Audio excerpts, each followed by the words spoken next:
누락이라는 뜻은 그 기록을 해야 되는데 안 하는 그런 경우를 의미한다고 생각합니다. 정확하게 제가 말씀드릴게요. 기입되어야 할 기록이 빠져 있는 경우를 누락이라고 합니다. 근데 법원에 제출한 기록에는 자료에는 구치소에 언제 나갔는지 언제 들어왔는지가 기록이 돼 있어요. 근데 국회에서 요청했을 때의 자료에는 그 부분이 빠져 있어요. 이걸 보고 누락이라고 그러는 거예요. 아셨어요? 근데 방금 유상범 간사님 질의에 누락된 게 없습니다. 그러면 우리가 헛것을 본 거예요? 법원에 제출한 자료 거기에는 기록돼 있는 것이 국회에서 요구했을 때는 그 기록이 빠져 있는 거예요. 이걸 가지고 누락이라고 그러는 거예요. 위원장님 제 질문 취지가 저는 다른 얘기를 하시는 거예요. 자, 제가 말한 거는 12월 6일 날 출정 잠깐 이 시간 제가 위원장님, 자 간사님 제 질의 마치고 하세요. 위원장님, 본부장님 네, 누락의 뜻을 정확하게 아시겠어요? 네 알겠습니다. 누락된 것이 없다라고 말하는 것이 잘못된 답변이라는 걸 알겠어요? 2017년 12월 다시 한번 말해요. 법원에 제출한 자료에는 서울구치소 정문 출입 시간이 있는데 국회의원들이 요구한 자료에는 없어요. 그럼 누락된 거잖아요. 시간이 그 기간이 들어가세요. 다른 걸로. 네, 예. 위원장님, 죄송하지만 제가 한 말씀, 이 의원님들께서 오해하고 계시는 여러 가지를 위해서 제가 한 말씀을 한 말씀 하세요. 좀 설명을 드려야 될 부분인데, 뭔가 하면 지금 저희들이 출정 기록을 관리해서 위원님들 현장에 오셨을 때 보여드린 거는 전산 기록입니다. 그 전산 기록에 무슨 문제가 있냐면 자 장관님 됐어요. 그러면 제대로 된 걸 제출하면 이런 추궁을 안 받습니다. 제대로 된 걸 제출하세요.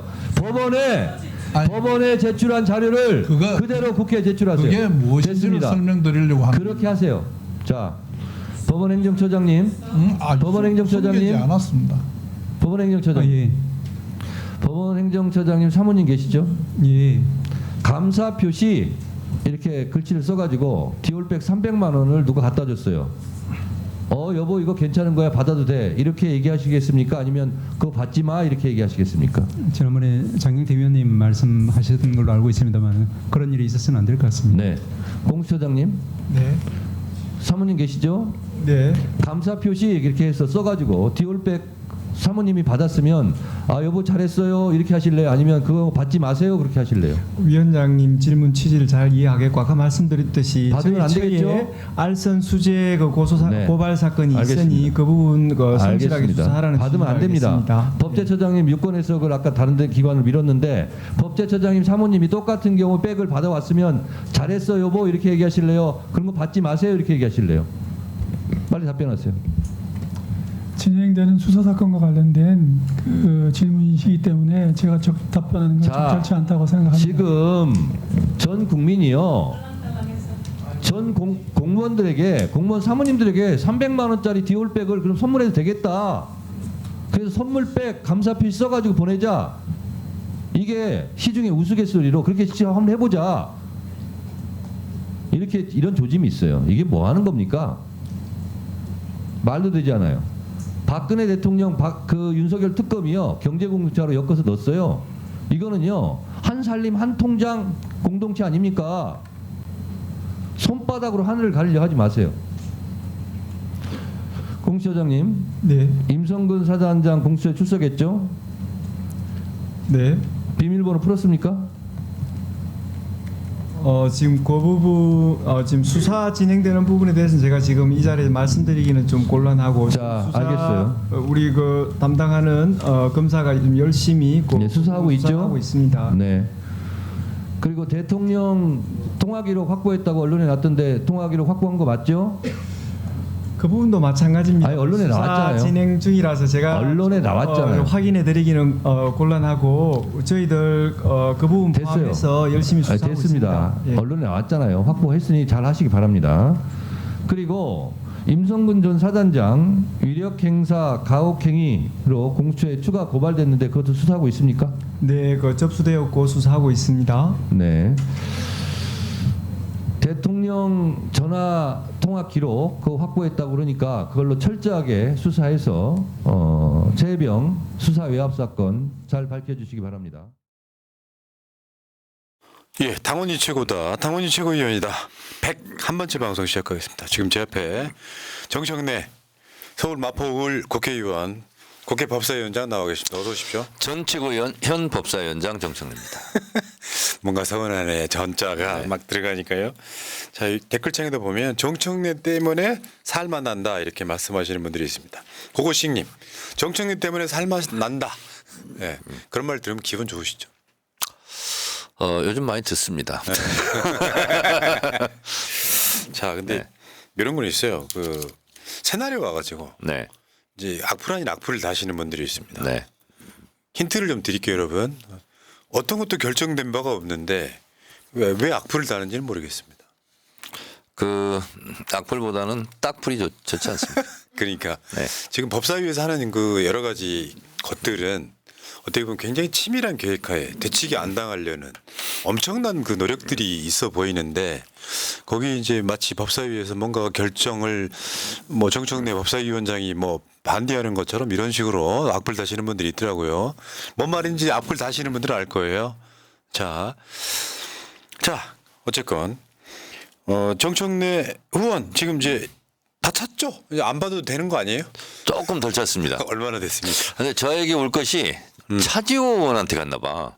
지금 얼마나 남았는데요? 오산의 차지호, 네. 후원금은 안 차지호. 이게 몇 번 얘기했잖아요. 근데 900만 원이 갑자기 들어왔다고. 차지호는 저 밥 한 끼 사야 되겠네. 아니 저한테 전화가 왔어요. 며칠 전에. 어. 그래서 고맙다고. 그럼 900만 원이 빈다는 건가요? 그렇습니다. 저에게 올 것이 글리 갔어요. 신기하네. 야, 오늘은 차지호 의원 후원계좌 쓰지 마. 보람 PD 알았지? 쓰지 마세요. 아, 그래 쓰세요. 기왕에 쓴 거. 아니 지금 9월달 다 돼가는데 아직도 정청래가 안 차면 누가 찼다는 거예요? 그래서 그 이제 영입 인재들 여기 나왔던 분들 한 달에 한 번 정도 모임을 해요. 그래서 제가 그 얘기를 했더니 서로들 얘기해달라고. 아, 그랬어요? 네. 그럼 나오시면 될 건데 훨씬 더 빠를 그래서 건데. 다음 주부터는 그분들 중심에 한 분씩 또 모시고 나오는 게 좋겠어. 그것도 괜찮네요. 네. 자, 농협 301-0273-2305-71. 이게 제가 뭐 여러 번 말씀드린 이야기입니다만 뭐 다 그렇다는 건 아니고 국민의힘 쪽은요. 후원금이 빨리 찬다고 해요. 근데 지역에 가면은 500만 원씩. 몇 사람만 그것도 아름아름 해가지고 한 사람이 사실상 보낸 건데 여러 사람 통해서 500만 원씩 하면 금방 차버립니다. 근데 그렇게 되면 국회의원은 분명히 그 후원 한 사람한테 뭔가 빚을 지게 되는 비리 구조가 있거든요. 제가 오늘까지 제 후원금 현황을 우리 비서가 보고를 했던데 현재까지요 9,151건 9,151명이 했다는 얘기죠. 평균 37,14원 이렇게 했군요. 그래서 현재 2억 8,125만 1,000원 했군요. 그러면 진짜 한 1,000만 원도 안 남은 거네. 1,870만 원 나왔고. 네. 자, 여러분 정청래 후원 좀 부탁드리고요. 채팅창 상단에 정청래 TV 링크 있어요. 가서 구독 좀 해주시고. 자, 9,151명. 이야, 그거 있잖아요. 1억은 500만 원씩이면 20명이면 되거든요. 네? 1억은 500만 원씩 하면 20명이면 됩니다. 예. 저기 보니까 9,151명. 이야. 소액 후원. 자, 지금 고고식님 저도 막 후원했다라고 댓글 달아주셨습니다. 감사합니다. 자, 시작하겠습니다. 자, 최고위원을 내려놓은 전 정청래 수석 최고위원. 근데 이건 이런 것 같아요. 이재명 1기 지도부에서 주장했던 것들이 사실은 그게 2기 지도부의 어떤 상황으로 가는 것들 있잖아요. 네. 그러니까 뭔가가 바뀌기 위해서는 1기 지도부가 역할했던 거, 노력했던 것들이 2기 지도부로 가는 역할. 이번에 보도 보니까 일단은 당 대표 대행 지금 이재명 대표가 병원에 입원해 계시죠. 코로나 때문에. 네. 그러면 당 대표 대행을 당원들이 뽑은 수석 최고위원이 하는 게 맞다. 네. 국회의원들이 뽑은 원내대표가 하는 건 뭔가 위치 안 맞는 것 같다. 네. 그 주장은 본인이 수석 최고위원일 때 나는 혜택이란 표현도 그렇지만 나는 해당이 안 되겠지만 다음 지도부는 그렇게 했으면 좋겠다는 이야기 여러 번 그렇습니다. 하셨어요. 네. 근데 지금 저게 언론 보도에 보면 수석 최고로 변경을 검토한다. 뭐 그 나머지 결국 바뀐다는 뜻이 아니겠습니까? 아, 그게 나왔습니까? 이 며칠 전에 나온 언론 보도예요. 당 대표 대행을 원내대표에서 수석 최고로 변경하는 걸 검토하고 있다. 아, 그렇습니까? 그건 제가 비공개 최고 때 좀 몇 번 얘기했고요. 예, 그리고 그렇게 바로 하자 그러면 지가 그렇지. 대표 대행 하고 싶어서 그런 거 아니야 이렇게 오해의 소지가 있어서 다음부터 그렇게 하자고 그랬죠. 그러니까 이런 거죠. 지금 원내대표는 국회의원들이 뽑는 건데 최고위원 회의라고 하면 말 그대로 최고위원 경선에 당선되신 분들이 당원들이 뽑았으니까 더 가치가 있다고 생각하는 거잖아요. 전당대회에서 뽑은 것이 이제 당 지도부고 원내 지도부는 원내 국회의원들이 뽑은 게 원내 지도부고 그렇습니다. 그러니까 나는 그거에 적용을 못 받았지만 네. 다음 지도부는 그랬으면 좋겠다. 네, 그렇습니다. 예.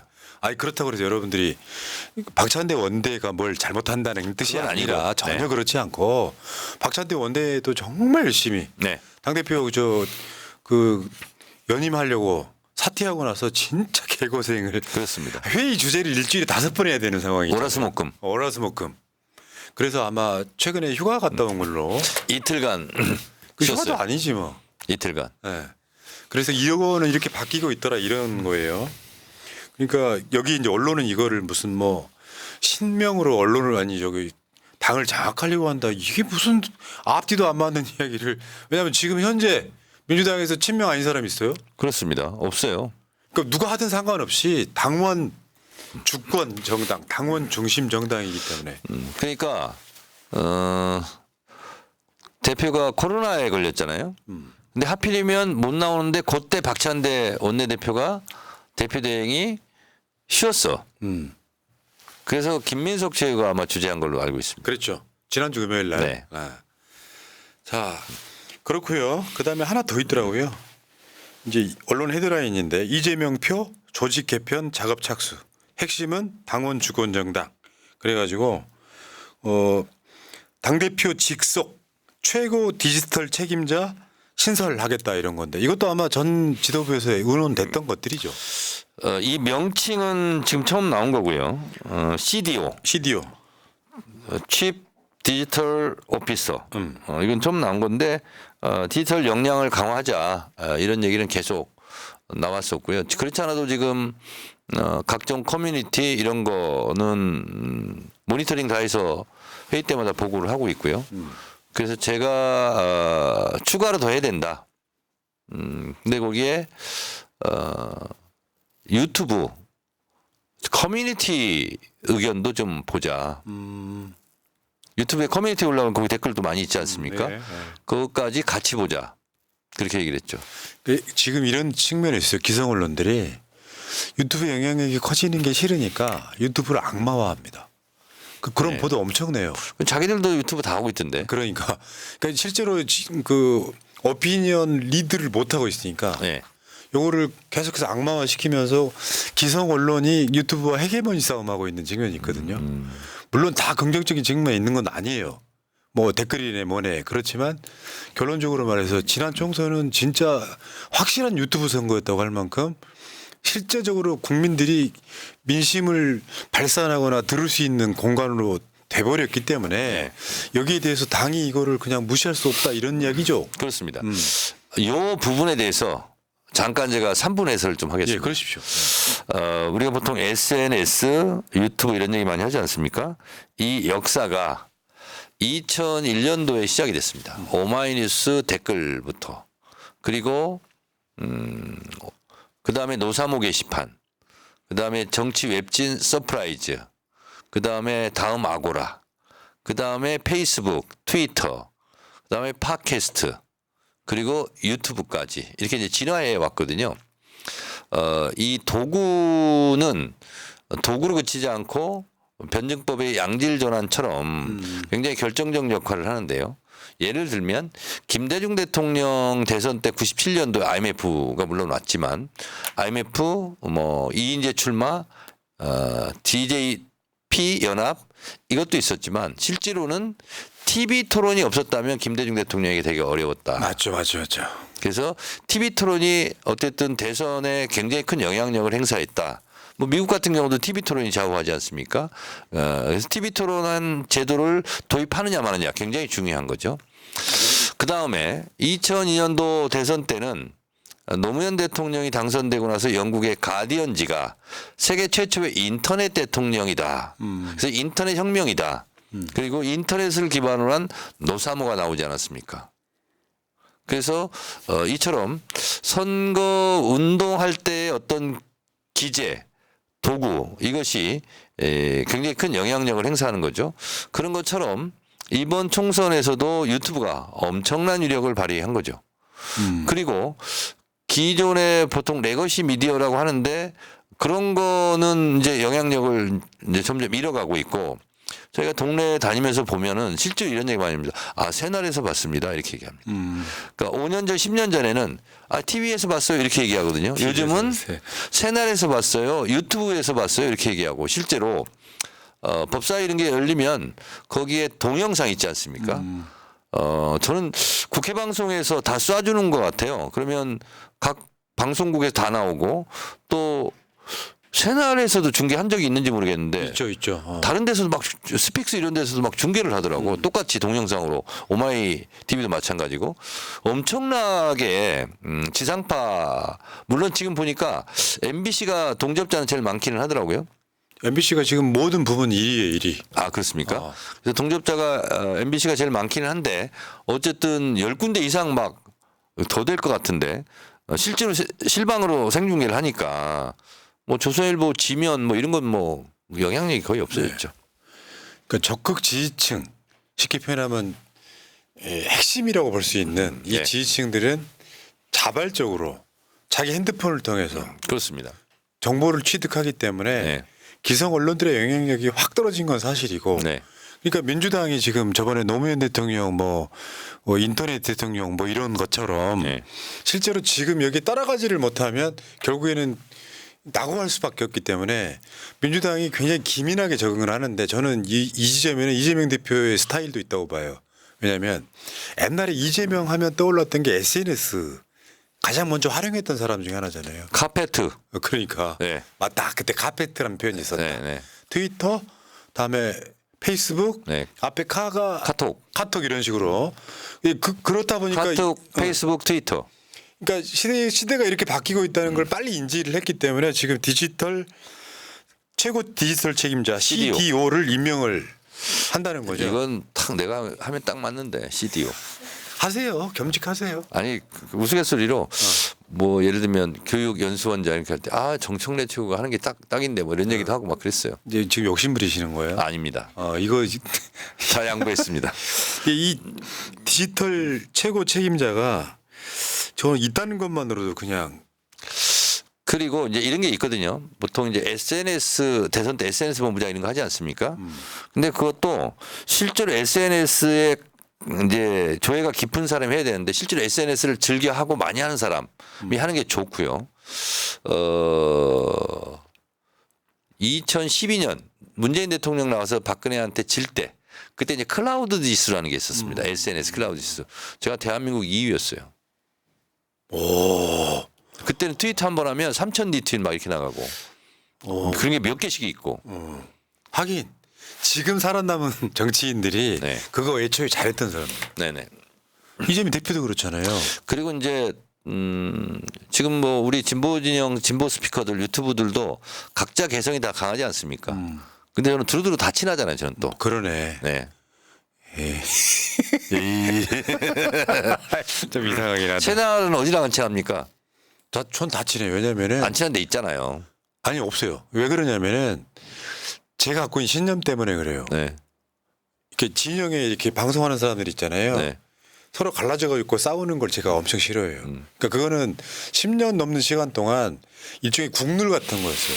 서로 싸워버리면 진영이 갈라지기 때문에. 그러니까 이 새날은 특별히 극단적 호불호가 없더라고. 네, 두루두루. 근데 진보 진영. 저쪽에서는 우리를 저 진보의 가세현이라고 그러던데. 아, 그래요? 비유가 좀 이상하잖아 이게. 네. 아, 그렇습니까? 그러니까 그쪽에서는 뭐 보지도 않으니까 어떤 내용인지 몰라서 이렇게 일종의 이제 폄하를 할 수 있을지 모르겠는데. 아니 근데 뭐 언론에서 최민희 위원장을 뭐 여자 정청래라고 해서 아니 도대체 최민희 남자 위원장도 최민희. 기분이 나쁠 거고 저도 나빠요. 무슨 여자 정청래라고 그래. 자 어쨌건 이거 디지털에 적응하지 못하면 못 따라가는 거에 대한 이제 민주당 지도부의 어떤 굉장히 기민하게 반응하는 지금 국민의힘은 이런 거 없잖아요. 없나요? 굉장히 빨리 가는 거죠. 저는 20년 전에 제가 모토가 뭐였냐면 눈이 즐거운 정치, 귀가 즐거운 정치. 그래서 저는 원래 엄숙주의 이런 게 많았어요. 저는 잘 유머도 모르고 누사무하면서 실제로 저 자신을 많이 내려놨고 그다음부터 정치는 왜 무겁고 칙칙해야 돼. 정치도 즐거울 수 있어. 정치와 놀자. 이렇게 되면서 실제로 그 역할을 정치의 재미 그리고 정치에 관심을 갖게 한 기여를 많이 한 것이 사실상 낙곰수였죠. 맞죠. 닥치고 정치. 닥치고 투표 뭐 이런 거. 그래서 그 이후로 이제 많은 이제 진보 스피커들이 나왔는데 이게 20년 전에 제가 꿈꿨던 세상인지도 모르겠어요. 딱 맞습니다. 현실이 돼버린 거죠. 네. 노무현 대통령 때까지만 해도 핸드폰으로 투표할지 어떻게 알았어요. 그러니까요. 이제 이것도 관련해서 생각해 보니까 온라인 당원 가입이 가능하게 한 것도 여러 노력들이 있었잖아요. 그렇습니다. 그래서 제가 2012년 대선 때 그렇게 제가 많이 주장을 했었어요. 핸드폰 들고 핸드폰 하면서 마포대교를 건너 청와대로 가자. 그런 얘기를 많이 했었거든요. 진보의 천공이네. 네. 2012년 대선 때 그렇게 얘기하고 그랬고 실제로 이 SNS, 인터넷, 뭐 유튜브 이런 게 중요한 것이 하나하나가 다 민심이잖아요. 맞습니다. 네. 근데 이런 건 있더라고요. 이런 온라인이 만들어지니까 우리가 정권을 뺏겨도 핵심 지지층은 안 흩어져요. 맞습니다. 그리고 이제 저에 대해서 약간 편견이랄까 오해가 이런 게 있었던 게 뭐냐면 저는 눈이 즐거운 정치, 귀가 즐거운 정치, 정치도 재밌게 하자는 거예요. 그래서 제가 이제 유머도 많이 하고 웃긴 얘기도 많이 하고 하다 보니까 어떤 이미지가 또 한편에 있었냐면 정청래 너무 가벼운 거 아니야? 이런 얘기 있었어요. 실없다. 실없다. 예를 들면. 그래서 제가 그때마다 얘기를 했죠. 가벼운 정치인은 공천 못 받았다고 탈당하고 무소속 출마하는 정치인이다. 겁나 가벼운 거지. 겁나 가벼운 거다. 나는 공천을 못 받고 컷오프 됐어도 내가 당을 떠나지 않고 오히려 한국 정당사에서 거의 있을 수 없는 당선받은 사람들 지지 유세, 덕헌 유세를 하고 다니지 않았냐. 라고 제가 얘기했는데 그래서 저는 정치인이 좀 더 무거운 걸 내려놓고 좀 더 가볍게 했으면 좋겠어요. 맞습니다. 자 그리고 이제 그 당원 주권 정당이 하나 더 있어요. 지금 교육연수원 네. 키운다는 거죠. 네, 그렇습니다. 전 세계에서 사실상 가장 큰 정당인데 당원이 그리고 당원 숫자가 있다 보니까 1,000원씩만 내도 당비가 엄청나게 모이더라고요. 그렇습니다. 그 대표가 몇 개월 전에 제 기억하는데 민주당 불쌍하다고 당비 더 내지 마라 했던 그런 일이 있었어요. 그 당원전에서 그게 뭔 말인가 했더니 그 표를 보니까 몇백억 됩니다. 그게. 네. 그러니까 당원들을 교육시키려면 지금 현재 시스템으로는 좀 부족하다 이 이야기잖아요. 그래서 연수원을 사자 이런 얘기도 있습니다. 좋아. 네. 왜 그 진보 쪽 가난해서 막 사람들이 막 그렇습니다. 그러니까 불쌍하다 이렇게 하면 안 돼. 좀 서울이 좀 떨어진데 공기 좋고 물 맑고 한데 산계석 이런데 땅 좀 사가지고 연수원을 지면 되잖아요. 네. 그래서 거기서 하루에 뭐 10팀씩 막 받아가지고 연수도 하고 텐트도 치고 이렇게 하고 제가 다음번 전당대회 때는 예를 들면 상암구장을 빌리자. 왜냐? 그래서 한 10만 명이 모여서 그러게. 1박 2일로 텐트도 치고 그리고 공연도 하고 뭐 이렇게 하자. 임영웅도 부르고. 어우 말만 들어도 가슴 설레. 네? 아니 그렇게 저는 그렇게 했으면 좋겠어요. 그래서 축제로 1박 2일로 이렇게. 그리고 이 올림픽 체조 경기장이 15,000명 들어간 풀로 찰 겁니다 아마. 근데 그거 가지고 안 돼. 그건 전국 대의원대회 규모거든요. 이제 당원대회잖아요. 그러면 최소 5만에서 10만 막 이렇게 모여서 하자. 그거를요. 다음 얼마 후에 있을지 모르겠지만 대선 후보를 뽑는 것도 비슷하게 했으면 좋겠어요. 네. 그래서 그렇게 이제 5만 10만 막 모이잖아요. 그러면 그 떡볶이 있잖아요. 오뎅 뭐 이런 거 있죠. 어묵. 이게 파는 사람들이 쫙 와서 있고 거기 굿즈도 또 다 팔고 이번에 굿즈도 팔았거든요. 인기가 엄청났습니다. 네. 그렇게 좀 하자고. 지난 방송에 걸어놨었는데. 네. 민주당 티셔츠. 그리고 그 무슨 이런 거 하잖아요. 축구 중계 이런 게 하면 언론인들 부스 막 하잖아요. 그래서 거기에 새날 부스 만들고 거기서 막 중계하는 거야. 아이고. 유튜버들 와가지고 그러니까 부스 만들어가지고. 저는 이런 흐름이라고 보거든요. 네. 몇 년 전에 정의당이 젊은 친구들이 당원 가입하는 약간 유행이 있었어요. 네. 근데 기존에 있던 정당들은 사실 새로 당원 가입하는 게 그렇게 자랑스러운 일은 아니었는데 네. 어떻게 보면 이재명 시대에 오면서 좀 그런 분위기가 바뀐 것 같긴 해요. 네. 그러니까 민주당 당원이라는 게 되게 자랑스러운. 그래서 제가 당원증도 만들어주자고 했습니다 지금. 그 당원증도 멋지게 만드는 거예요. 뭐 카드보다 더 멋있게. 그 당원증 딱 갖고 가가지고 그리고 이제 왜 그러냐면 전당대회를 하게 되면 대의원 대회 때는 입출입이 통제가 가능하거든요. 당원대회 때는 불가능해. 그럼 예를 들어서 무슨 테러 이런 위험도 있지 않습니까? 당원증으로 찍 긋고 들어가면 착 문 열리고 있잖아요. 멋있잖아요 이런 거. 그래서 당원증도 만들어주자고 그랬어. 거기 보면 QR카드 같은 거 바코드 같은 거 만들어가지고 근데 딱 하는데 난 당원이 아니라서 못 들어가겠네. 그러니까 당원 가입해 뭐 이런 거 있잖아요. 그렇죠. 그리고 이런 것도 있을 것 같아요. 중앙당만 그러는 게 아니라 최근에 시도당 위원장도 새로 뽑았잖아요. 네. 그러면 이제 교육연수원 같은 게 이제 진짜로 확대가 되면 네. 시도 뭐 예를 들면 광주시당에서 경기도당에서 이제 사람들 엄청 와가지고 1박 2일로 교육도 하고 그러면서 이제 그런 사람들이 만들어지면 일종의 저는 굉장히 많은 면에서 좋은 그리고 영향을 이제 끼칠 이게 거라고. 우리 당원 많잖아요. 수익 사업도 많이 있어요. 당원들이 예를 들면 보험, 자동차 보험 이런 거 있잖아. 당원이 하면 뭐란다 밀어줘. 그러네. 뭐 그런 거. 그러니까 저는 지금 옛날하고 바뀐 그리고 게 이게 있잖아요. 100만, 200만, 300만 되잖아요. 그럼 무슨 플랫폼 회사 같은 것도 차려. 맞죠. 이번에 그래서 보니까 공익적인 사업을 하는 거야. 이번에 보니까 일반 국민 여론조사랑 당원 여론조사가 똑같아졌어요. 단위가 100만 단위로. 그렇습니다.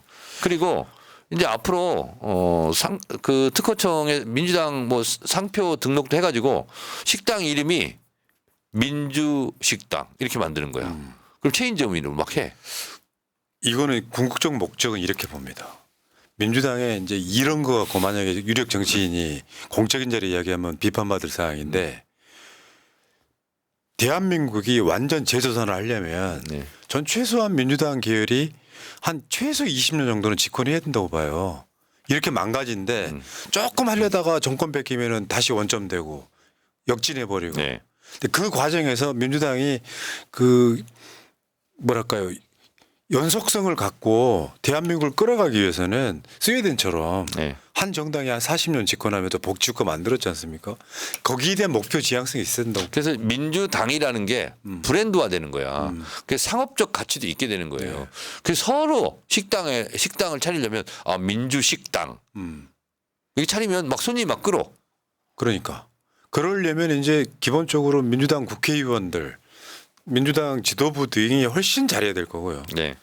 그러니까 확실히 바뀐 건 있는 것 같습니다. 우리가 신압으로 바뀐 게 이해찬 대표 때 당사를 사버렸잖아요. 그렇습니다. 옛날 같으면 이 막 전세살이 하느라고 정신 없었잖아요. 그렇지. 그러니까 지금 이제 교육연수원도 우리가 마음만 먹으면 필요하다고 하면 네. 당원들이 동의하면 하나 사버릴 수도 있는. 옛날에 민정당에 천안 연수원 있었잖아요. 그거 뭐 팔고 했잖아요.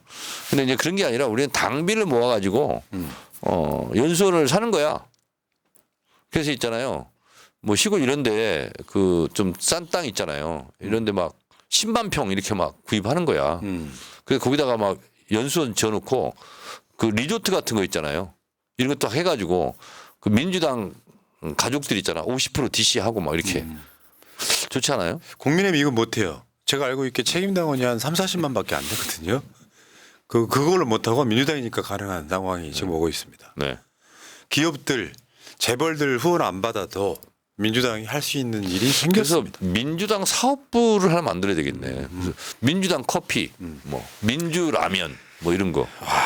그리고 이제 민주라는 것이 이렇게 한글 등으로 쓰여 있어도 티셔츠 입고 다녀도 입고 다니고. 입고 다녀도 지금은 파란색으로만 수줍게 표현하지 않습니까? 그렇죠.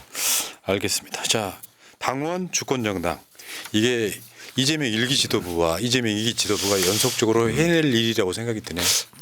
제가 당대표 되면 이런 거 막 한번 해봐야 되겠네요. 네, 알겠습니다. 기대하겠습니다. 예, 감사합니다. 그리고 민주당 방송국도 만들어. 그것도 괜찮지. 네. 민주당 방송국은 하나 있기는 해. 중계만 해서 문제지. 델리민주.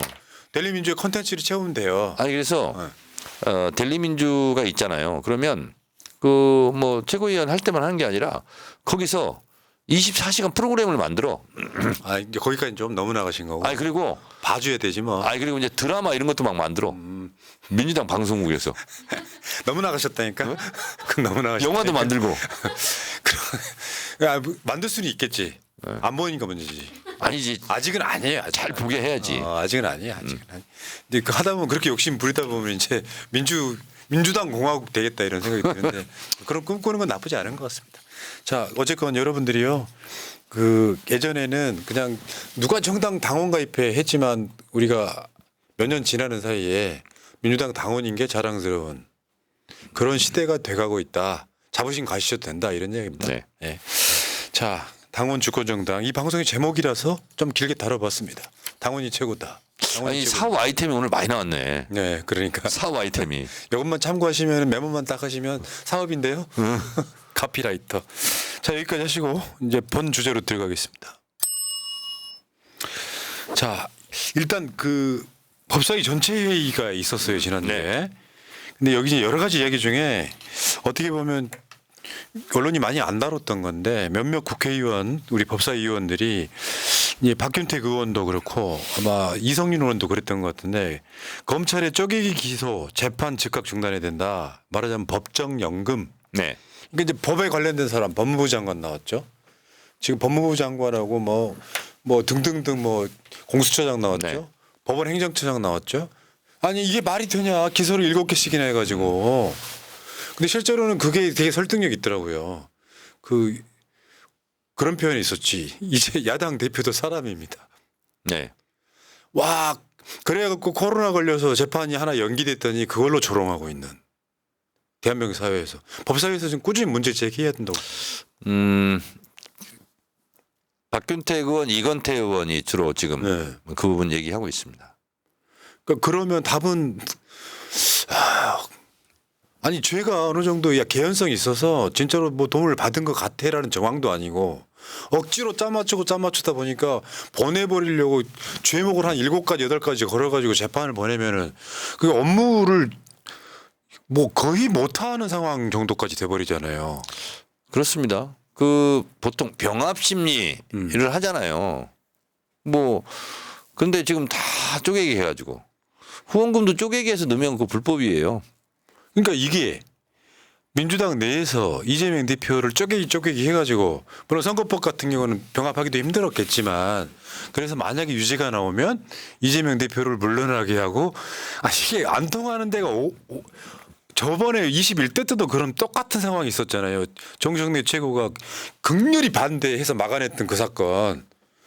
이재명 뭐죠? 대표를 구속하려고 했던 거를 못 시켰던 것처럼. 체포동의안. 그러니까 10월 달에 유죄가 나오면 이재명 대표를 물러나게 한다는 언론들이 막 어마어마하게 하면서 누구가 대선 준비하고 있다 이렇게 흔들리는 게 아직도 있다는 거예요. 지금도 뭐 하더라고요. 보니까. 그러니까 언론들도 이제 뭐 한 명씩 출연도 시키려고 그러고. 근데 이재명 대표 측이라고 하면서 얘기한 건데 뭐냐면 마라톤도 혼자 뛰는 걸 얼마나 외롭냐. 같이 쭉 뛰면 더 기록도 좋아지더라. 누가 그렇게 얘기를 했던데.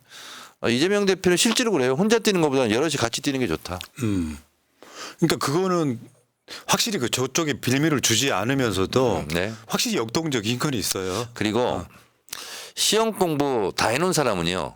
시험 날짜를 연기하든 아니면 당겨서 시험을 보든 아무 관계가 없고 그냥 기다려집니다. 저는 제가 봤을 때는 이미 다 준비돼 있다고 봐요. 네. 대선 준비돼 있다고 보는데 뭐 이야기가 나온 김에 그런 분들 최근에 그 언급되고 있는 몇몇 분들이 있잖아요. 네. 이재명 대표의 상대가 되겠습니까?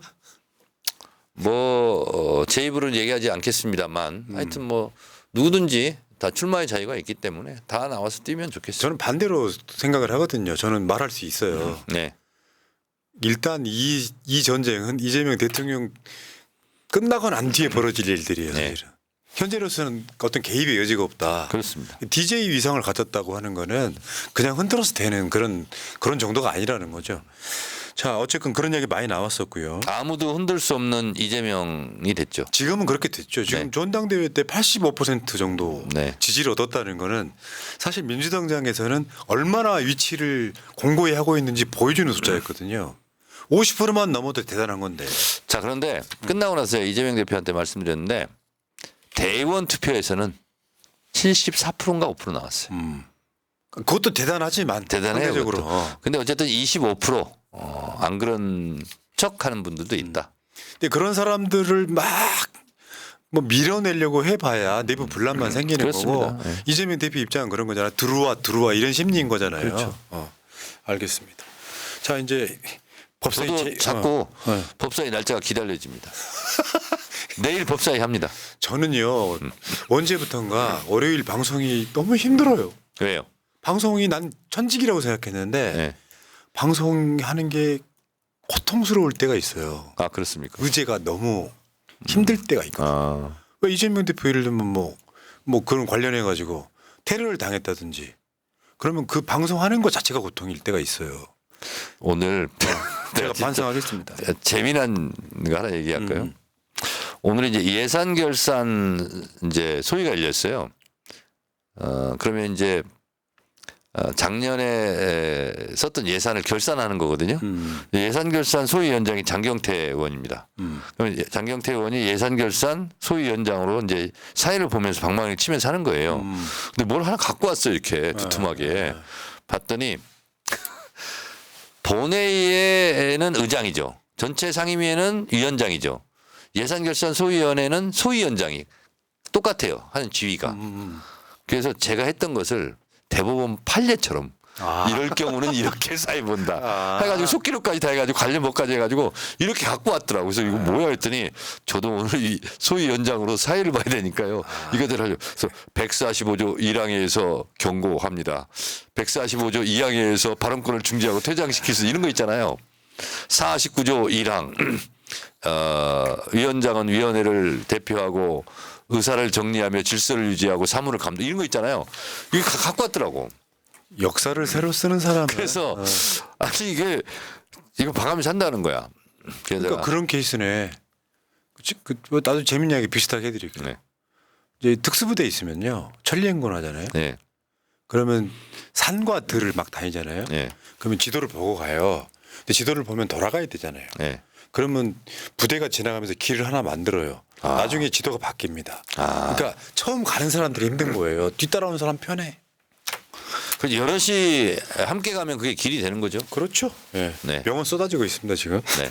근데 이게 이제 법사위로 가기 전에 이제 보도부터 한번 보시면 좋을 것 같습니다.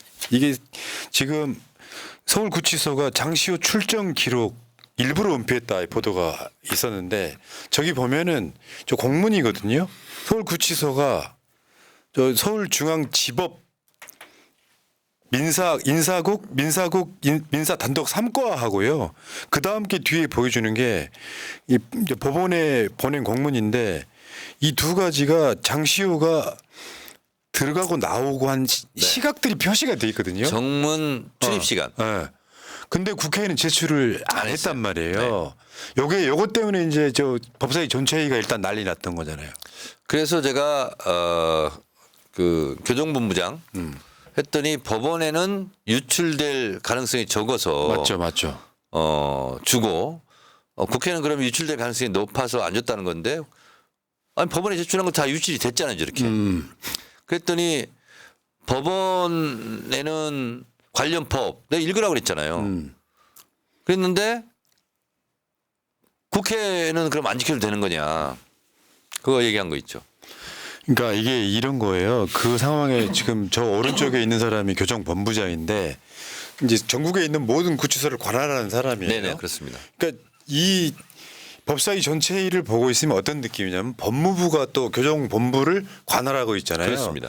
그러니까 저거 국회에다 주지 마라고 했던 것 같아요. 대충 그렇게 느낌 뭐 가지신 거예요. 합리적 의심이 그렇게 가죠.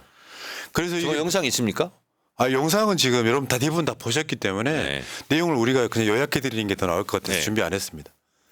그러니까 여기 지금 누락 이런 차원이 아니라 고의로 감췄다 이렇게 보면 될 것 같아요. 그것뿐만 아니라 제가 얘기했듯이 도대체 그러면 무슨 근거로 법원에 제출했냐 그랬더니 뭐 민사소송법 뭐 얘기하고 그러더라고요. 근데 국회는 그럼 왜 제출하지 않았냐? 그래서 제가 요목조목 다 짚었는데 증감법 예. 보면 4조에 보면 뭐냐면 다른 법에도 있음에도 불구하고 제출해야 된다는 것은 다른 충돌할 수 있는 법이 있잖아요. 그래서 우선해야 된다는 거거든. 그거를 현장에서 제가 확인했고 개인정보보호법 있잖아요. 이것도 개인정보보호법은 취지는 프라이빗한 개인정보를 함부로 유출하지 마라 이런 거 아닙니까? 그런데 거기에도 예외 조항이 있어요. 특별하게 다른 법에서 규정하고 있는 것은 예외를 한다. 그게 뭐냐면 증감법이에요. 다른 법에도 불구하고 국회에서 의결로 제출하라고 하면 제출해야 되는 거거든요. 예. 그것을 뭐 말을 못 하더라고 나중에는. 그러니까 증감법이 국회 증언감전법의 약자인데요. 예. 핵심은 다른 법과 충돌을 하면 국회법을 먼저 따라야 된다. 그렇죠. 야, 근데 이거를 정청래 위원장이 판사 출신, 검사 출신 앉아놓고 가르치고 있는데 너무 웃기고 재밌는 거예요. 그 대부분 사람들이 법무부 장관부터 시작해서 다 네. 판검사 출신들이잖아요. 네네. 근데 이걸 모르는 거야. 왜냐하면 국회는 민의의 전당이고 국회가 그러니까 국민이 직접 뽑아놓은 사람들이기 때문에 굉장히 국회를 굉장히 가장 먼저 놨던 것 같은데 그렇죠. 아니 법원에다가는 그 자리를 주면서 국회에다가는 거짓말합니까? 네. 거기에 대해서 굉장히 빡치셔가지고 지금 결국에는 저 교정본부장이 사과도 하고 네. 사과를 했으면 제가 교정본부장이에요. 네. 그러면 사과드리겠습니다 했어요. 뭐라고 그러셨죠? 정식으로 사과하세요.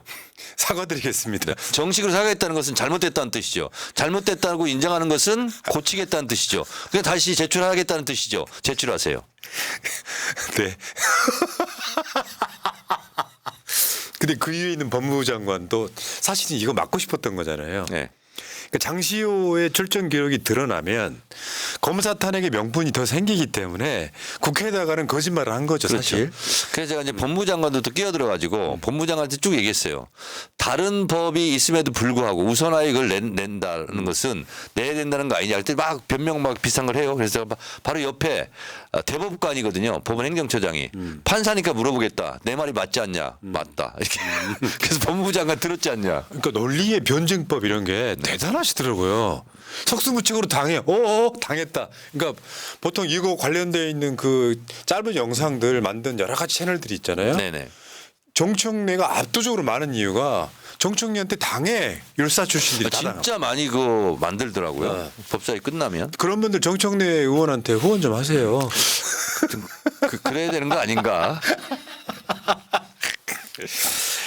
저는 여기서 이제 야만한 표현 쓰면 안 되겠지만 핵심 뽑았다고 생각합니다. 네, 그렇습니다. 그 전체의 핵심이 다 뽑혔어요. 네네. 저쪽에서 뭐라 그랬냐면 구치소에 가서 현장 검증을 했잖아요. 근데 민주당이 거짓말이었다고 선동을 했거든, 저쪽에서. 그렇죠. 근데 알고 봤더니 구치소가 거짓말한. 네. 그러니까 이렇게 된 거예요. 저희가 서울구치소에 갔어요. 갔는데 그것도 안 보여주려고 막 해. 이것도 페인트 모션이라고 저는 생각을 하는데 이렇게 된 거죠. 처음에는 법사위원장, 여당 간사, 야당 간사만 전산 기록을 보자고 그랬어요. 근데 안 된다고 그랬어. 그래서 숫자를 늘렸어. 그래서 6명이 들어갔어요. 6명이 들어갔는데 민주당 3명, 조국혁신당 박은정, 그다음에 국민의힘 2명, 이렇게 6명이에요. 가서 보고 왔어요. 좀 몇 개 적어 왔더라고. 근데 보니까 검사가 몇 시까지 데려다 주세요. 오후 2시 이것만 있는 거예요. 오전 10시.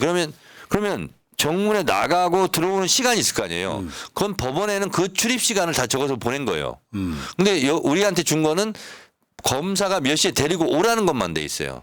근데 어떤 게 있냐면 몇 시에 불러가지고 조사를 안 합니다. 그리고 몇 시간 동안 아무것도 기록이 없어요. 그리고 조서 시작이 있어요. 네. 그럼 이거랑 대조해서 같이 봐야 되는 거예요. 그래서 서영교 최고도 4시간 반 동안 아무것도 안 했다. 그럼 이 시간 동안 뭐 했냐? 이런 거거든요. 그래서 정문 출입 시간이 필요하고 그다음에 뭐까지 같이 봐야 되냐면 우리가 추가 자료를 받아서 조서 시작을 봐요. 수사 시작. 그러면 예를 들어서 오전 10시에 불렀어요. 근데 조사는 오후 2시에 시작해요. 그럼 시간이 4시간 비는 거죠. 이때 뭐 했냐 이런 거예요. 그렇죠.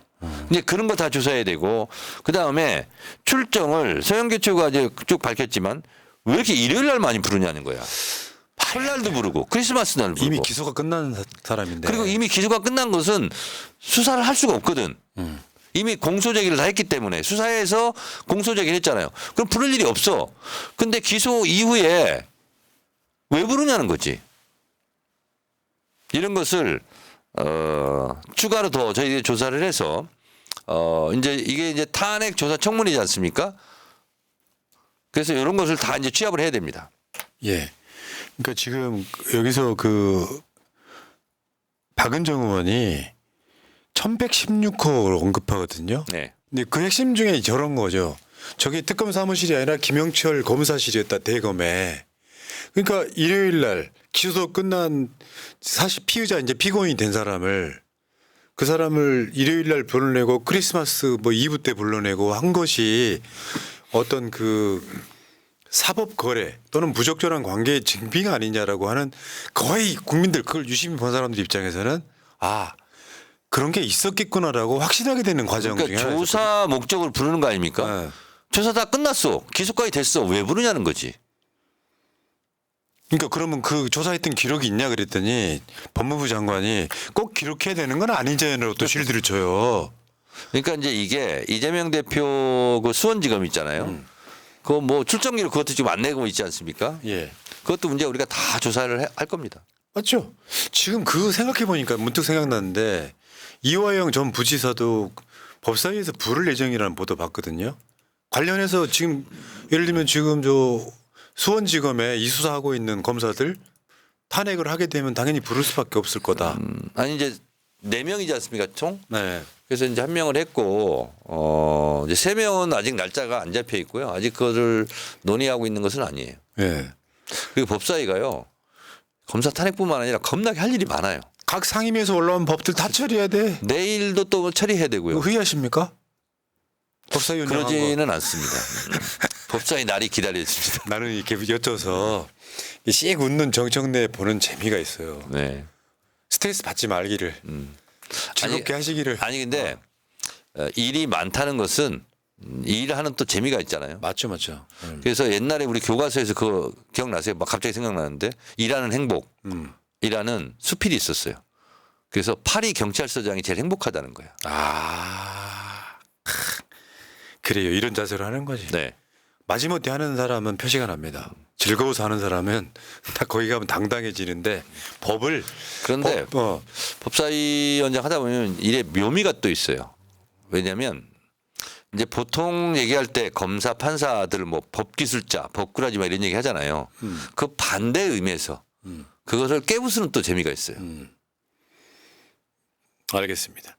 자, 그 법사위에 나왔던 이야기 중에 그거 이제 서영교 최고가 법무부 장관한테 묻는다 되게 웃긴 장면이었어. 이게 오빠라고 부르면 돼요 검사를 그랬더니 법무부 장관이 검사도 여동생이 있습니다 이렇게 답하는 거예요. 얼마나 웃겼어요 저게. 아니 근데 웃기긴 했는데 과히 틀린 말은 아니라고 생각합니다. 검사도 여동생이 있죠. 아 맥락도 틀린 얘기잖아요. 아니 근데 서영교 의원이 검사들이 여동생 있습니까 없으니까 물어본 건 아니잖아. 그러니까. 피의자가 검사한테 오빠라고 불러도 돼요 물어본 거거든요. 아니 뭐 법에 걸리지는 않는 얘기야. 근데 법무부 장관이라는 사람이 윤석열 대통령한테도 뭐 친한 사람은 오빠 뭐 형 이렇게 할 수도 있지. 예. 근데 저런 걸 답하면서 그러니까 이게 어떤 현상이냐면 무리한 실드를 하려다 보니까 네. 아마 국민의힘 법사위원들도 정당은 증인 나왔을 때 거의 멘붕에 빠졌을 가능성이 높아요. 네. 누가 봐도 객관적으로 저거 부적절한 관계네라고 느낄 수밖에 없는 그자가 김건희 관련된 수사는 덮었단 말이에요. 우리 김스타께서. 이런 상황이면 실제로 쉴드 치다 결국에는 그 법사위원장으로서 그건 느끼지 않으세요? 국민의힘 국회의원들도 사실은 쉴드를 못 치고 포기한 상태의 경우를 많이 느끼시죠. 그런 것도 느끼고 어. 또 실드를 치려는데 말이 안 되고 말이 꼬이고 이제 이런 경우고 저는 저보고 어쩌면 그렇게 차분하게 목소리 딱 깔고 이렇게 진행을 하냐 이렇게 궁금해하는 분들도 있더라고요. 저는 제가 뭐 그분들을 깨고 법과 논리로 그분들을 꼼짝 못하게 하고 뭐 그런 걸 주로 이제 속 시원하게 생각하시는데 한편으로는 국민의힘이 어떻게 말도 되지 않는 얘기를 하고 있는가 이거를 적나라하게 국민들에게 보여주고 싶은 생각. 그리고 장관석에 앉아 있는 그 법무부 장관 이런 사람들이 얼마나 말도 안 되는 답변을 하고 있는가 하는 것을 효과적으로 보여주는 것도 법사위원장의 역할입니다. 그러니까 법무부 장관이라고 하면 보통 일국의 법무부 장관은 어떤 사회적 존경도 받으면서 여당과도 다른 이야기 할 수 있는 법적으로는 정치 공세가 아니라 그런 어른이 아니고 검사도 여자 동생이 있다는 식의 이야기를 하고 있는 거 보면 정말 자괴감 느끼는. 근데 이제 이런 게 나름대로 좀 설득력이 있을 것 같아요. 제가 법무부 장관을 상대로 뭐라고 얘기를 했냐면 검사도 공무원이지 않냐. 공무원이다. 근데 다른 부처 공무원들은 이렇게 품행이 방정하지 못한 이런 것들이 있으면 일단 법적인 처벌은 나중에 두더라도 일단 감찰에 들어간다. 알아봐야 될 거 아니냐. 그렇죠. 그리고 징계부터 한다. 근데 김영철 검사의 경우 누가 봐도 그런 사안 아니냐. 근데 왜 법무부 장관 와서 사실관계를 모른다고 얘기하냐. 사실관계를 알고 와야지. 알고 오려면은 사실인지 아닌지 확인해야 될 거 아니냐. 그러면 사실인지 아닌지 확인하는 것이 감찰 아니냐. 근데 왜 감찰을 안 하고 있냐. 그러니까요. 그 대한민국 역사의 오래된 적폐죠, 그게. 그렇습니다. 근데 검사를 왜 다 가지고 검사만 있는 예외냐. 이런 것이 국민들에게는 임팩트 있게 딱 안 와 닿을 수는 있지만 검사는 성역이구나. 그리고 상식 밖의 일들이 거기서는 벌어지는구나. 이런 인상을 줄 수가 있죠. 선출직인 국회의원보다 더 막강한 권한처럼 느껴져요. 그렇습니다. 자, 그리고 하나 더 나왔던 게 뭐가 있었냐면 그 김건희 명품백 무혐의에 대해서도 법사위 전체위에서 굉장히 많은 얘기가 나왔어요. 그러니까 그 이성윤 의원 같은 경우는 법치주의 사망 선고 얼마 전까지 중앙지검장 했던 분입니다. 네. 근데 실제로 지금 이 건에 대해서 검사들 게시판에는 한 건의 글도 안 올라오고 있다고 합니다. 말이 안 되는 거잖아요.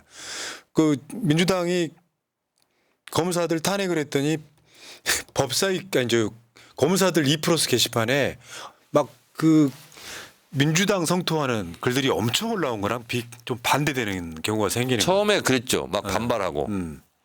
그래서 이제 검사 탄핵조사 청문회를 잠깐 텀이 있었잖아요. 근데 뭐 검찰이 반발하고 그래가지고 제가 그랬어요. 반발하니까 더 빨리 해야 되겠다. 원래 좀 늦춰서 할 수도 있었어요. 다른 게 바빠가지고. 그러니까 정청래는 건드리면 안 돼. 근데 막 반발하고 뭐 어쩌고 막 그래요. 그리고 뭐 되지도 않는 얘기 검찰총장이 막 그 반발하는 뭐 글 쓰고 막 이래서 아이고 그 빨리 해야 되겠네. 더 빨리 서둘러서 한 거예요. 예. 그래서 이제 하이라이트는 아까 영상으로 보여드렸던 지금 법원 행정처장, 공수처장 그리고 법제처장한테 사모님이 디올백 받았어요. 뭐라고 하실 겁니까 이거 말을 못하지 당연히. 진짜로요. 대한민국 대통령 부인이 이 상황이면 권익이라든지 검찰이 지금 완전히 면죄부를 줬는데 저분들도 저거 참여 동의를 못하는 상황 아닙니까? 그렇습니다. 그러니까 법원 행정처장이 대법관이잖아요. 천대엽 대법관이. 그러면 안 된다고 그러잖아요. 그리고 공수처장은 알선수재 혐의로 수사하고 있다잖아요. 그거 고발돼가지고 지금 검찰과 다른 수사가 있어요. 네네.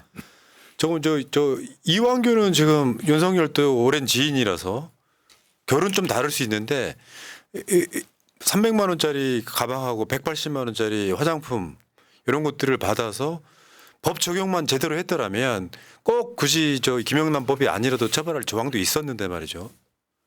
자, 이러면 이제 보통 이제 지식이 많이 없는 일반인이나 국민들도 정청래 말이 맞는데? 그렇죠. 요거는 난 위원장의 역할 중에 하나라고 생각해요. 저는 상식적인 말만 합니다. 그러니까 법이라는 것은요 도덕과 양심의 최소한이에요. 법이 다가 아니라 도덕과 양심이 있고 윤리 기범이 있고 그 중에 꼭 지켜야 될 거. 뭐 이것을 법으로 정하는 거거든요. 맞습니다. 그렇기 때문에 지극히 상식적인 거예요. 이놈의 정권은 법을 들이대, 법만 들이대는데 그 법도 공정하게 안 들이대. 자기들한테 관대해. 한자로 법이요 앞에 물수변이 있죠. 예. 그리고 갈 거예요. 그럼 물이 가는 거예요. 자연스러운 거지 않습니까? 그게 법이라는 게 딱히 뭐가 없어요. 뭐 벽돌로 막 담장 싸고 막 이게 법이 아니라 물 흐르듯이 가는 게 법이거든요. 순리. 물수변에 갈 거자잖아요. 그러니까 김건희가 명품백 받고 고급 화장품 받았는데 무혐의가 되면 국민들한테 주는 시그널 어마어마하거든요. 공직자 부인들은 이제 업무 관련성 없으면 뭐 그냥 막 받게 생겼잖아요. 그러니까 도덕, 양심, 상식이라는 게 있잖아요. 근데 이거 도덕과 양심과 상식을 다 어겼다고 다 처벌받는 건 아니잖아요. 그 중에서도 중하게 이런 경우는 지키자. 안 지키면 처벌하자. 이게 도덕과 양심 중에서 일부를 떼내어서 법을 만든 거거든요. 맞습니다. 네. 자, 그 국회 법사위 보는 재미가 있어요. 또 이번 주에는 회의 없나요? 내일 있습니다. 내일 무슨 회의인가요? 내일은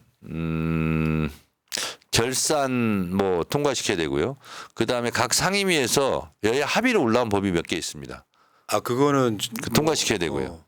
그다음에 심우정 검찰총장 후보자 청문회 증인 채택이 있습니다. 청문회 관련한 증인 네. 채택이 네. 있다. 그러니까 내일은 별로 재미는 없겠네. 내일 방송 포기하려고 그랬는데 아닐 거요? 아닐 거요? 법사위 회의만 있으면 모든 방송들의 실망수가 반으로 줄어요. 그러니까 법사위 있으면 국민의힘이 또 가끔 도발도 하고 그러잖아요. 그러니까요. 네. 자, 그래서 심우정 검찰총장 후보자 인사청문회가 9월 3일 날 있습니다. 코앞에 다가왔죠. 네. 다음 주예요. 네. 아니, 다음 주네요. 다음 주. 이 심우정은 이제 이성윤 의원이 잘 알고 있더만요. 심우정이 어떤 사람인지를. 겉으로 드러나는 건 별로 없어 보입니다. 그런데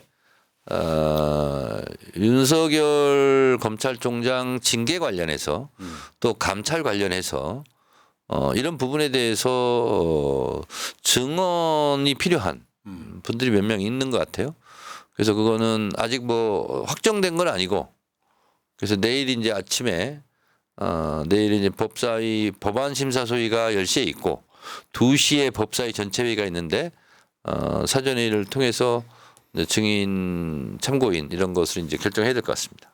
그러니까 기획통이라고 하는 게 수사 지휘를 많이 했다기보다는 부서가 예를 들면 뭐 중앙지검장, 수원지검장 이런 걸 많이 했다기보다는 법무부 같은 데 가서 사무를 많이 봤다는 뜻인데 법무 행정을 네. 이제 많이 그러니까 그런 면에서는 같아요. 좀 리더십이 검사들 사이는 없는 걸로 그러니까 현상적으로 야당을 치기 위한 수사보다는 윤석열 부부를 지키기 위한 그 검찰총장일 가능성이 높다라고 분석을 해주더만요. 뭐 언론에서 그런 분석도 있던데 어쨌든 후보자 지명되고 저한테 전화를 했더라고요. 그래서 청문회 준비 잘 하시라고 그랬습니다. 예. 자, 다음 주에는 청문회 때 봅시다. 저분은 이제 우리가 신프렌드십이시라고 심우정 씨. 자, 그렇구나. 그러니까요. 신프렌드십. 자, 그리고 이제 하나 더 이게 지금 윤석열 탄핵 청문회가 있었잖아요. 윤석열 탄핵 청문회 그 국회 청원이 올라와서 이거 청문회를 했는데 요거를 국민의힘 국회의원들이 헌법재판소에다가 지금 걸었단 말이에요. 권한쟁의 네. 심판을. 네. 요게 지금 첫 기일이 27일 날 열린다는 것도 있습니다. 이건 말고도 많아요. 정청래 무슨 관련한 무슨 뭐 언제 권한쟁의 심판 그 부분은 제가 서면 답변서 보냈습니다. 요거는 그리고- 기각될 가능성이 없죠. 아니 필요하면 제가 나가려고요. 네. 국회 저를 상대로 했으니까. 그러니까 국회 과정상의 것들은 웬만한 법원에서는 그냥 국회 맡기잖아요. 그렇죠. 정치권에서 벌어진 일은 정치권이 알아서 해라. 근데 제가 나가는 것도 이례적이거든요. 그래서 제가 이제 필요하면 제가 나가서 지금 법사위의 변호사도 바뀌었죠. 지금 이제 그거는 새로 좀 정해야 됩니다. 그러니까 전에 저 국민의힘 장제원이 임명했던 그거는 한 명은 제가 이제 해임을 했고 그 왜냐하면 그랬더니 뭐 저한테 또 신문 언론들에서 욕을 하던데 제가 가방위 때 선임한 변호사도 장재원 가방위원장 바뀌면서 바로 해임했어요. 근데 그럴 때는 왜 가만히 있고 내가 바꾸니까 또 나한테만 뭐라 그래. 그러니까요. 왜 나만 갖고 그래. 근데 헌법재판소나 법원도요. 그 오늘 저 박문진 이사 관련한 이게 법원이 집행정지 인용했죠. 오늘. 그걸 받아들여지는 거 보니까 예를 들면 너무 비상식적이면 아무리 저쪽이 뭐 보수 성향이라고 해도 그거 받아들이기 힘들거든요. 그런 것 같습니다. 네. 그러니까 결국은 윤석열 탄핵도 마찬가지라고 생각해요. 국민 여론이 막 벌떼처럼 일어나고 야 이건 대통령 자격 없다라는 일반 상식적인 선에 왜냐하면 그런 사람들도 다 윤석열 같지는 않거든요. 성향은 보수 성향일 수 있어도 그 대부분도 마찬가지라고 생각해요. 그러니까 아무리 이게 사실은 재판이 개인 같은 경우는 이제 판사복이라고 이제 얘기하는 것처럼 판사에 따라 왔다 갔다 하는데 그래도 판사들도 사람이고 사람이라면 좀 자존심이 있지 않겠습니까? 아무리 뭐 그렇다 치더라도 그래서 양심 있는 판사들은 많이 있을 거라고 봅니다. 그러니까 그런 거예요. 그 뭐 세상의 모든 기준이 상식. 네. 아까 말한 법법자 순리대로 흘러가는 거. 근데 누가 제가 법사위 하는 거 보고 검사하면 잘하겠다 또 이런 게 얘기하는 분도 있어요. 내가 이야기했어요.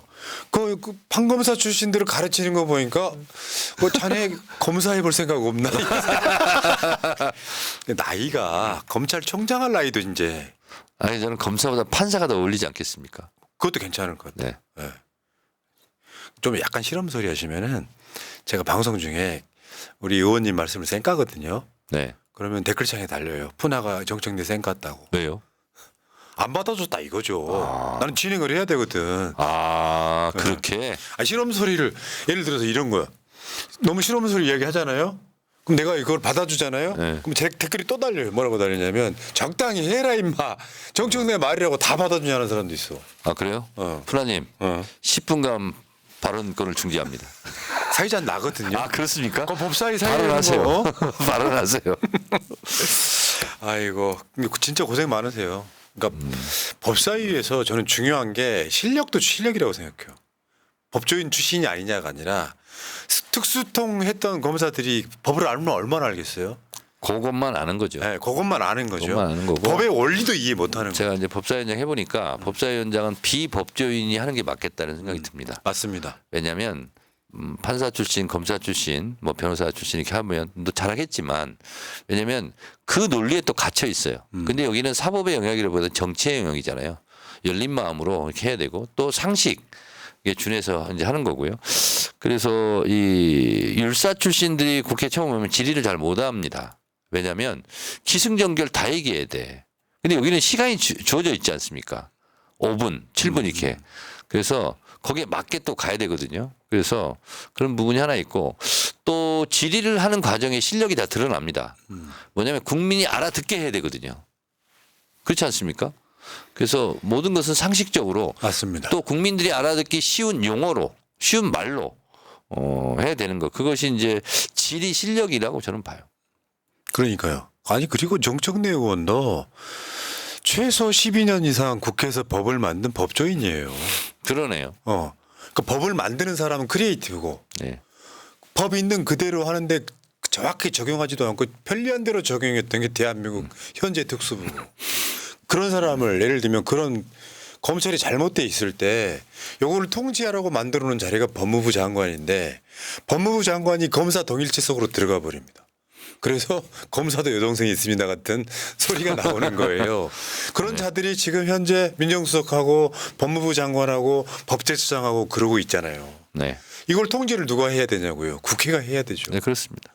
근데 거기에 법조인 출신이면 사실 또 자기들끼리 소열이 또 생기는 거잖아요. 그렇습니다. 그러니까 국회가 통제할 때는 비법조인 하는 거. 오죽 우린 비슷하게 생각했을 때 법무부가 그 역할을 했다면 정청래 위원장이 법사위원장 할 필요도 없는 거죠, 사실. 그렇습니다. 네. 그래서 이제 제가 느끼는 것은 뭐 또 다음에 또 법조인이 법사위원장 할 수도 있는데 제가 봤을 때는 비법조인이 하는 게 맞고 그런 면에서 두루두루 시각을 좀 넓게 갖는 게 필요하고 또 하나는 법조인 출신들은 아무래도 인연이라는 게 있잖아요. 눈에 밟히는 사람도 있을 수 있고. 서초동이 다 아는 사람들. 그렇습니다. 저는 그런 게 없지 않습니까? 아. 그래서 원리 원칙대로 이제 할 수 있는 것 같고, 그리고 무엇보다 비법조인 제 경우는 그렇습니다.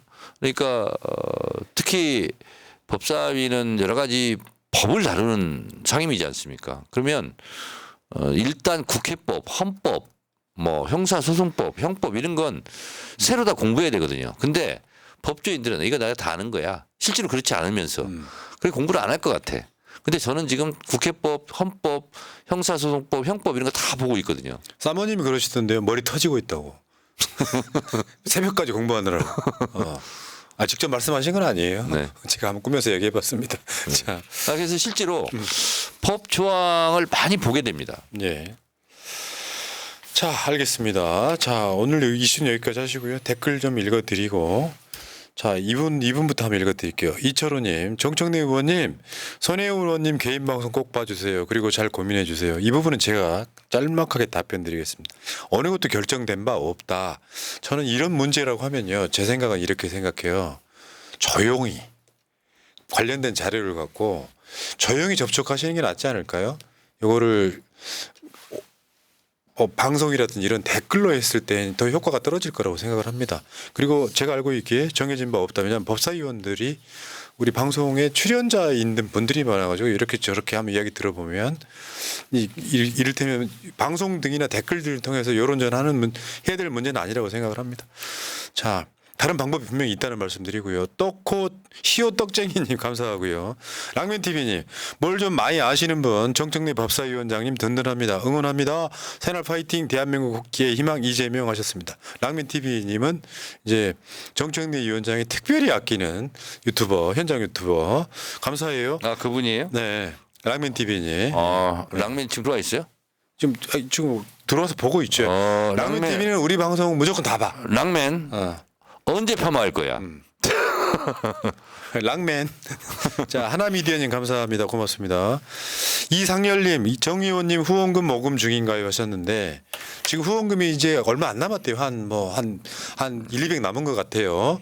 여러분 정청래 위원장의 농협 301-0273-2305-71 이 후원금 빨리 마감해주면 조중동이 글을 쓸 수밖에 없습니다. 저렇게 법사위원장이 했더니 후원금 마감됐다라는 보도를 보고 싶네요. 자, 다음에 날고 싶은 닭 푸드득님. 군부 독재 시절 군사 정권과 똘똘 뭉쳐 싸웠던 것처럼 민주당 본성을 되찾기 노력하신 정전 최고님 고생하셨습니다. 박수 보내드립니다 하셨고요. 개병님, 정청래 형님, 그라시아스 전 함께 할게요. 뭐 저 딴 것들 어쩌고 하셨는데 감사합니다. 고맙습니다. 자, 오늘도 고생하셨고요. 오늘은 정시에 퇴근 시켜드리겠습니다. 자, 마지막으로 1분 남았네요. 네, 1분 안 남았죠. 이제 몇십 초 남은 거죠. 네네네. 네, 마지막으로 한 말씀. 네.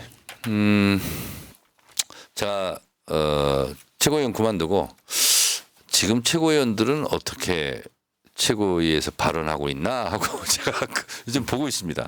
네. 쏠쏠합니다. 그 재미도. 떨어져서 보니까. 맞죠. 객관적으로. 네, 저는 2년 동안 뭐 그 보도 발언하려고 아침에 일찍 출근해가지고 직접 수첩에다 필사로 다 쓰지 않습니까? 네. 그러면서 이제 느끼는 고통도 있고 기쁨도 있고 희열도 있고 그런데 저분들도 비슷하겠구나 이런 생각을 하면서 발언하는 걸 이렇게 열심히 보고 있습니다. 어쨌건 지금은 법사위에서라도 볼 수 있는데 정청래 의원이 꽁꽁 숨는 날 되게 서운할 것 같습니다. 네. 네. 정청래 귀한 줄 알아야죠. 있을 때 잘하세요. 그러니까. 방송 마칠게요. 있을 때 고맙습니다. 잘하세요. 예, 프로님. 예, 고맙습니다. 예. 없어질 때 서운하게 생각하지 말고. 아니, 어차피 그거 그만두시더라도 이 방송을 하실 거잖아요. 그런가요? 왜냐하면 네. 내가 봤을 때 매주 해가지고 100회 체험 방송은 아마 거의 최초일 거야. 아 그렇습니까? 정청래 정청래 법사위원장의 새날 사랑이 느껴져. 대하 드라마 썼습니까? 그러니까요. 네. 200회 300회 하실 거예요. 이게 지금 몇 년 된 거예요? 2년 꽉 채워서 2년. 2년. 근데 그 전에도 간간히 나오셨으니까 정규 방송 100회 채우는 거는 야. 보통 일은 아니죠. 채널 지금 10년 됐죠. 네, 10년 넘었죠. 10년 동안 한 사람이랑 100회 해본 적 있습니까? 있긴 합니다만. 누구랑 했어? 누구야? 아니, 이야기 안 할래. 있긴 있어. 한두 사람 있긴 한데. 김민석 아니야? 김민석도 그 정도 했을까? 김현? 최민희? 아니요. 자, 넘어갈게요. 왜냐면은 지금 말하면 안 되는 사람. 얼마 전에 100을 넘겨가지고. 그렇군요. 네. 마칠게요. 과유 불급. 네. 다음 주에 봬요. 고맙습니다. 알겠습니다. 예. 민주주의 평화 통일 다 죽어간다. 이대로는 놔둘 수 없다. 자, 다시 한번 해보는 거야. 자, 다시 한번 싸우는 거야. 자, 손 맞잡고 어깨를 걸고 우리 함께 이기는 거야. 자, 다시 한번 해보는 거야. 자, 다시 한번 싸우는 거야. 자, 손 맞잡고 어깨를 걸고 우리 함께 이기는 거야. 자, 다시 한번 해보는 거야. 자, 다시 한번 싸우는 거야. 자, 손 맞잡고 어깨를 걸고 우리 함께 이기는 거야. 자, 다시 한번 해보는 거야. 자, 다시 한번 싸우는 거야. 자, 손 맞잡고 어깨를 걸고